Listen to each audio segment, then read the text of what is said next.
बराबर सी बट्टे 4।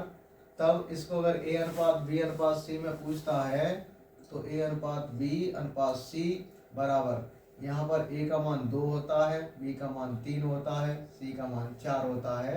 तो अनुपात इनका होगा 2 अनुपात 3 अनुपात 4 इनका अनुपात हो जाता है। अगर क्वेश्चन नंबर 4 में लिखा हुआ है कि ए बराबर बी और पूछता है कि ए अनुपात बी बराबर क्या होगा, तो इसमें हम कैसे करेंगे। यदि मैं इसमें 1 से डिवाइड कर दूं तो संख्या पर कोई फर्क नहीं पड़ता है। यहाँ भी अगर मैं 1 से भाग दे दूं या डिवाइड कर दूं, बात एक ही है। यदि मैं ए में 1 का भाग कर दूं और बी में भी 1 का भाग कर दूं तो संख्याओं पर कोई प्रभाव नहीं पड़ता है। तो कंडीशन हो जाएगी यहाँ पे, ए का मान ये हो जाएगा, बी का मान ये हो जाएगा। तब अनुपात बैठेगा, ए का मान 1 है, बी का मान 1 है, तो ए अनुपात बी बराबर 1 अनुपात 1 हो जाएगा। इसी कंडीशन में क्वेश्चन ए आता है तो यहाँ ए अनुपात बी बराबर 3 अनुपात 2 है। तो इसका मतलब है कि यहाँ पे ए का मान ये वाला हो जाएगा और बी का मान पीछे वाला हो जाएगा। तो इनका अनुपात होगा ए अनुपात बी बराबर, पहला वाला ये है, दूसरा वाला ये है, तो वैल्यू यही रहेंगी, ए अनुपात बी बराबर। क्वेश्चन नंबर 6वां ये कहता है कि ए अनुपात बी अनुपात सी बराबर 1 अनुपात 2 अनुपात 3 है। तो ए अनुपात बी अनुपात सी का मान क्या होगा, ए अनुपात बी अनुपात सी का मान क्या होगा। तो ऐसी अवस्था में पूछा जाता है तो सीधा सीधा ही इसका अनुपात होता है।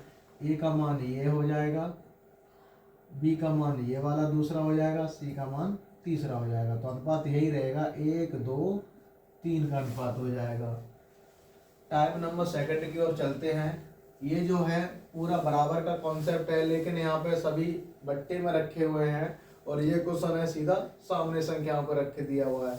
जब ऐसी कंडीशन आती है तो इसको 2 तरीके से हम करते हैं। अगर 2 ए के साथ है तो इसका मतलब ये है कि अपना तो अपना है, दूसरे का ले लो। हर इंसान को अपनी चीज़ अपने पास रखता है, दूसरे का मन करता है, इसलिए वो दूसरे की तरफ ज़्यादा भागता है। तो ये भी ए का सिस्टम ये है कि अपना तो 2 है तो दूसरे का बी का लेना चाह रहा है। ऐसे बी का सिस्टम है कि बी के पास 3 तो है तो वो ए का लेना चाह रहा है। इसका मतलब ये है कि ए का मान 3 है और बी का मान 2 है। तो इसको ए अनुपात बी में जब पूछा जाता है तो ए का कितना हो जाएगा 3 और बी का हो जाएगा 2। ठीक, अगर आप ऐसे नहीं करना आता है तो आप इन संख्याओं का एलसीएम लेकर के भी कर सकते हैं, जैसे अगले क्वेश्चन हम दिखाने जा रहे हैं। इसका मतलब ये है कि 2a यानी 2a बराबर 3b बराबर 4c। इसको थोड़ा हम अंग्रेजी और हिंदी कन्वर्ट लैंग्वेज करके बोलेंगे। 2a बराबर 3b बराबर 4c जो दिया हुआ है, तो यहाँ पूछना चाह रहा है कि a अनुपात b अनुपात c बराबर क्या होगा। जब ऐसा क्वेश्चन आता है तो इन नंबरों का हम ले लेंगे एलसीएम और जो ABCD जो बचे हैं उनको हमने मान लिया अनुपात में।